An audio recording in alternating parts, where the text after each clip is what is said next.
いびきが心配で旅行に行けない。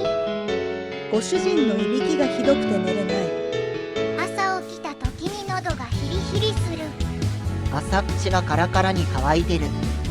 そんな時はおやすみマウステープ。口呼吸による喉の乾燥、いびき、口の渇き、おやすみマウステープで口呼吸から鼻呼吸へ。唇に張り付かないの。